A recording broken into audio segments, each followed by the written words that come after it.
Welcome to my channel. Make sure to like and subscribe for more content. Thank you so much. My girlfriend said, I just need time to figure myself out. I quietly replied, take all the time you need. 6 months later, out of nowhere, she texted, I miss you terribly. I answered, you probably won't find me where I am anymore. Right after that, she sent a photo, and seeing it made my breath catch. I'm 35, and I thought I had my life figured out. Emma and I had been together for 4 years, living together for 2 of those. We weren't perfect, but we were solid. Or so I believed. She was 32, worked in marketing, had this infectious laugh that could light up a room. We talked about marriage, kids, the whole package. I'd even started looking at rings, had a Pinterest board of proposal ideas hidden on my phone. Then one Tuesday evening in March, she came home with that look. You know the one. The we need to talk face that makes your stomach drop and your hands go cold. I just need time to figure myself out, she said, standing in our living room, arms crossed defensively. It's not you. I don't know who I am anymore. I remember staring at her, waiting for more. Some explanation that made sense. Some concrete reason why 4 years together suddenly wasn't enough. But that was it. 4 years condensed into one tired cliché that people use when they don't want to tell you the real truth. How much time? I asked, my voice surprisingly steady. I don't know. Maybe a few months. I think we should take a break. A break, not a breakup. A break. Like we were a TV show going on hiatus and she could just pick up the remote and resume whenever she felt like it. I could have argued, could have demanded answers, begged her to reconsider, made promises to change whatever needed changing. Instead, I just nodded slowly and said, take all the time you need. The look on her face, relief mixed with surprise, told me everything I needed to know. She'd expected a fight, maybe even wanted one to justify whatever decision she'd already made. She moved out that weekend, took her clothes, her books, her ridiculous collection of scented candles, that ugly lamp her mom gave us that I secretly hated but pretended to love.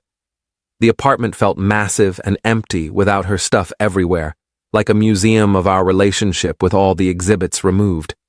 I spent the first week in a fog, going through the motions. Work, gym, home, repeat. My friends kept asking if I was okay. I kept saying yes, even though I wasn't sure what okay even meant anymore. The first month was the hardest. I'd catch myself buying her favorite yogurt at the grocery store. I'd start to text her something funny, then remember mid-sentence that I had no right to her attention anymore. But I didn't reach out. I meant what I said. She could have all the time she needed. I wasn't going to be that guy who begged and pleaded and made himself smaller trying to convince someone to love him. By month 2, something shifted. I started actually living again instead of just existing in the spaces between sleep. Joined a climbing gym, something I'd always wanted to try but Emma thought was too dangerous. Reconnected with old friends I'd neglected during the relationship, guys from college who'd stopped inviting me out because I always said no. Started reading again. Something I'd abandoned years ago when Netflix and her preferences took over our evenings. I felt lighter somehow, like I'd been carrying weight I didn't know was there, like I'd been holding my breath for years and finally remembered how to exhale. Month 3, my buddy Marcus dragged me to a dinner party at his sister's place. That's where I met Sarah. She was 33, recently divorced, brutally honest in a way that was refreshing after Emma's constant need to soften everything, and had this dry wit that caught me completely off guard. We ended up talking on the back porch for 3 hours while everyone else played board games inside. We exchanged numbers, started texting. Nothing serious, just conversations that didn't feel forced or performative. By month 4, Sarah and I were seeing each other regularly. Not officially dating. We both agreed we weren't ready for labels or expectations, but it was something. She got it. Understood the weird limbo of not quite being over someone, but moving forward anyway because staying stuck felt worse. Month 5, I got a promotion at work. Nothing massive, but it came with a significant raise and the option to relocate to our Seattle office. I'd always wanted to live in the Pacific Northwest, the mountains, the water, the gray skies that Emma always complained about, but I found peaceful. The timing felt perfect, like the universe finally aligned. I accepted immediately, put in my notice on the apartment, and started planning the move for late September. I didn't tell Emma. Why would I? She'd asked for space to figure herself out.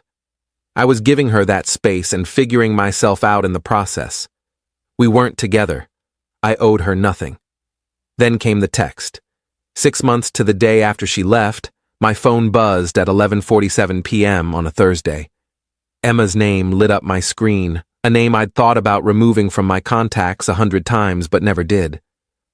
I miss you terribly. I stared at those 4 words for a solid minute. Felt absolutely nothing. No flutter of hope, no surge of anger, no bitter satisfaction. Just nothing. An emptiness where feelings used to live. I typed back, "You probably won't find me where I am anymore." 3 dots appeared immediately. Disappeared. Appeared again. I could picture her on the other end, typing and deleting, trying to find the right words. Then a photo came through. It was her, standing in front of our old apartment building. Except it wasn't ours anymore. I'd moved out 2 weeks prior, was currently crashing at my friend Dave's place until my flight to Seattle.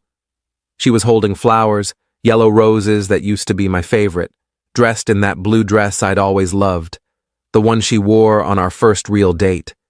She was looking at the camera with tears streaming down her face, mascara running, hair disheveled like she'd been crying for hours. My phone rang instantly. I considered not answering, but curiosity won. "What do you mean I won't find you?" Her voice cracked, raw and desperate. "I moved out. I'm leaving for Seattle in 3 days." Silence. Heavy, suffocating silence. Then, "Seattle? What? You can't just leave. You can't just abandon everything. Can't I?" "You left first, Emma. 6 months ago.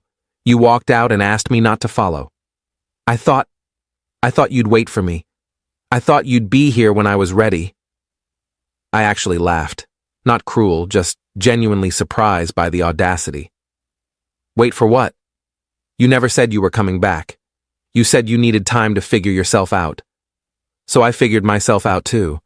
Turns out I figured out a lot. Are you seeing someone?" The question came out sharp, accusatory, like she had any right to be angry. "That's really none of your business anymore." "Oh my God, you are. Who is she? Do I know her? How long has this been going on?" "Emma, why did you text me tonight? Why now, after 6 months of silence?" "Because I realized I figured it out. I figured out that I was running from the best thing in my life. I was scared of commitment, scared of losing myself in a relationship, so I sabotaged us. But I've been in therapy, working through my issues with my therapist, and I'm ready now. I'm ready for everything we talked about. Marriage, kids, the house in the suburbs, all of it." "That's great," I said, and I meant it. "I'm genuinely happy you did that work. But I'm not the same person I was 6 months ago. I'm not waiting at the finish line of your self-discovery journey. Please don't do this. Come meet me. Let's talk about this face to face. You owe me that much after 4 years together." "I owe you?" "Emma, I gave you what you asked for. Space. Time. I didn't text, didn't call, didn't show up at your work or your friends' places demanding answers. I respected your decision completely. Now you need to respect mine. So, that's it? 4 years means nothing to you? You can just throw it all away? 4 years meant everything, but you ended them. Not me. You don't get to come back 6 months later and demand I put my life on pause because you finally decided you made a mistake." Update 1. She wouldn't stop calling. 12 times that night alone. Then the texts started coming in waves. Apologies, accusations, memories of our best moments together, promises of change, threats to show up wherever I was. I didn't respond to any of them. Each notification felt like a ghost trying to claw its way back into my life. The next morning, she showed up at Dave's apartment. I have no idea how she got the address, probably from my Instagram story where Dave tagged the location like an idiot.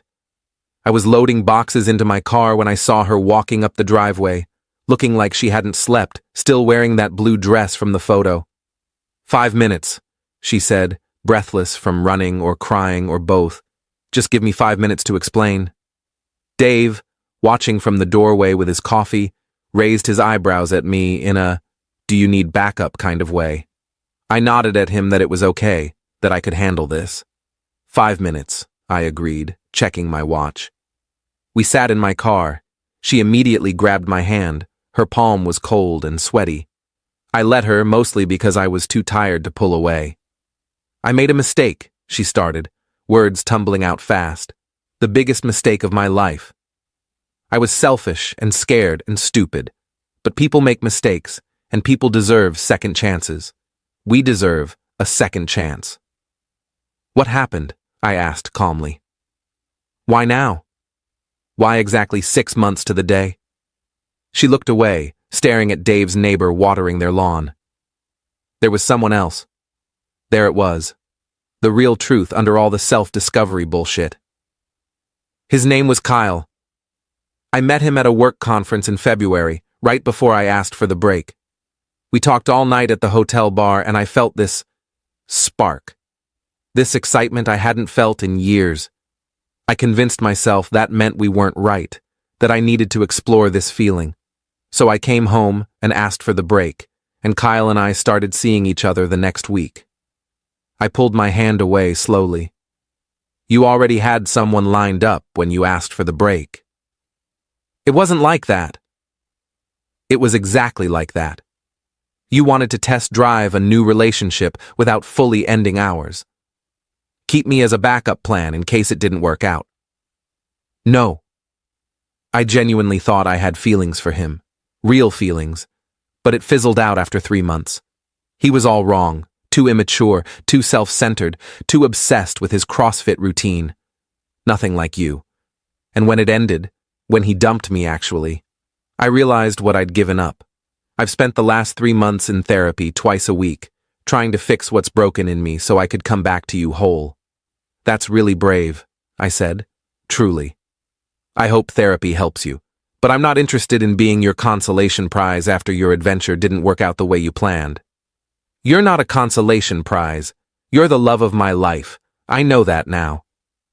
Then you should have treated me like it 6 months ago instead of trading me in for a guy with abs. She started sobbing, that kind of crying where your whole body shakes and you can't catch your breath. Part of me, a small part that remembered 4 years of loving her, felt bad, but a larger part felt absolutely nothing. That realization was freeing in a way I didn't expect. Is it serious with her? The new girl? Emma asked through tears, mascara now completely destroyed. It's none of your business, but no, it's not serious. We're taking things slow, being honest about where we are, but that's also not why I'm leaving. I'm leaving because Seattle was always a dream of mine that I put on hold. For us, for your career here, for your family being nearby. Now there's no us, so there's no reason to put my life on hold anymore. I put my life on hold too. I turned down opportunities because of us. That job offer in New York, remember? Then I guess we're both free now to chase what we actually want instead of what we think we should want. I got out of the car. She followed, stumbling a bit, grabbing my arm hard enough to leave marks. Please, please don't go. Or if you have to go, let me come with you. I'll quit my job, I'll move, I'll do whatever it takes, I'll be better. I'll be the person you need. Emma, stop. You don't want to move to Seattle. You hate rain, you hate cold weather, you hate being away from your family. You want to rewind time. I can't give you that. Nobody can. She collapsed against my car, sliding down to sit on the pavement, still crying hysterically. Dave came over, shot me a concerned look that said this was getting out of hand. Should I call someone for her? he whispered. Call her sister, I said, pulling up the number on my phone. Tell her Emma needs a ride and maybe shouldn't be alone today. I walked inside without looking back, heard her crying turn into screaming my name, heard Dave's calm voice trying to soothe her. I packed the last box, loaded it into the car, and left through the back door. Update 2. I've been in Seattle for 3 weeks now. The job is challenging in the best way. Actual problems to solve, competent co-workers, a boss who respects boundaries. I found an apartment in Capitol Hill with a view of the water, if you crane your neck just right. The rent is absurd, but worth it for the location. Sarah visited last weekend. We spent Saturday exploring Pike Place Market and pretending to be tourists, watching them throw fish and eating overpriced chowder. It was easy, comfortable. No pressure to be anything other than what we are. Emma texted me twice more after I left. The first time, apologizing for the scene at Dave's place, saying her sister got her home safely and she started seeing her therapist 3 times a week now. The second time, a week later, a long message saying she understood why I left, that she didn't blame me and wished me well. I responded with a simple, thank you. I wish you well too. That was it. Clean ending, no loose threads. Dave told me she deleted all her social media a few days after I left. Her sister apparently said she's throwing herself into work and therapy, trying to move forward instead of backward. Good for her. I mean that genuinely. I hope she finds whatever she was looking for. My mom asked if I had any regrets when I called her last Sunday. I thought about it for a while before answering, really sat with the question. Maybe I regret not seeing the signs earlier, the way she'd grown distant in those months before the break, the way she'd stopped making plans for our future, how she'd started dressing differently and staying late at work. But I don't regret how I handled the ending. I gave her what she asked for, and in doing so, I gave myself permission to move on too. Sarah asked me last night if I was over Emma. We were lying in bed, her place, after watching a terrible movie neither of us paid attention to. I told her the truth. I'm over the version of us that I thought we were. That person and that relationship don't exist anymore. We both made sure of that. She nodded, squeezed my hand. Good.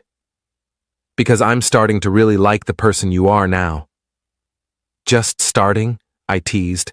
Don't push your luck. Final update. It's been 3 months since the Seattle move. Emma got engaged.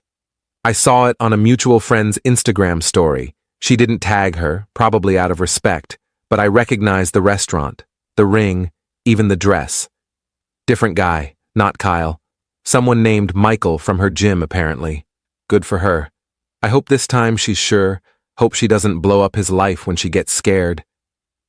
Sarah and I made it official. No dramatic declarations, just a quiet conversation one morning over coffee about deleting dating apps and introducing each other as partners instead of someone I'm seeing. She's moving here in January, already accepted a position at a firm downtown. We're looking at 2-bedroom apartments, talking about getting a dog. I ran into Dave last month when I flew back for Marcus's wedding. He said Emma asked about me once, around the time she got engaged. Wanted to know if I was happy. He told her yes, without elaborating. She cried, then smiled, then said that's what she wanted from me. Maybe that's true. Maybe she genuinely wishes me well.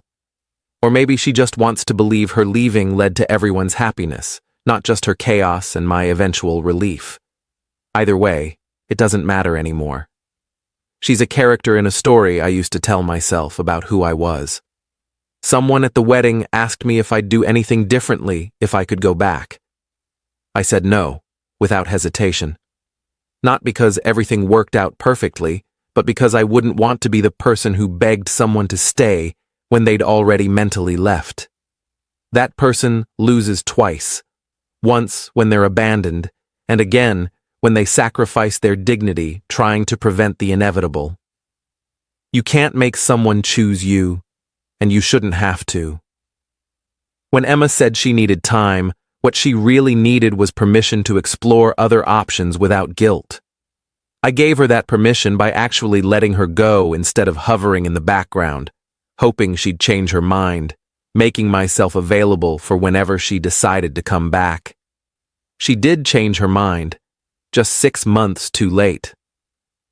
By then, I'd changed too, into someone who knew his worth, who understood that take all the time you need sometimes means take forever. I'm not waiting. Someone who wouldn't pause his entire life for a maybe. The photo she sent that night still pops into my head sometimes. Her standing there with flowers, crying, expecting me to be in that apartment waiting. Part of me wonders what would have happened if I had been there, if I'd opened the door and let her back in. But that's a movie I don't need to watch. I already know how it ends. Edit. For everyone asking about Sarah, she's not a rebound. We were both honest from day one about where we were emotionally, what we could and couldn't offer.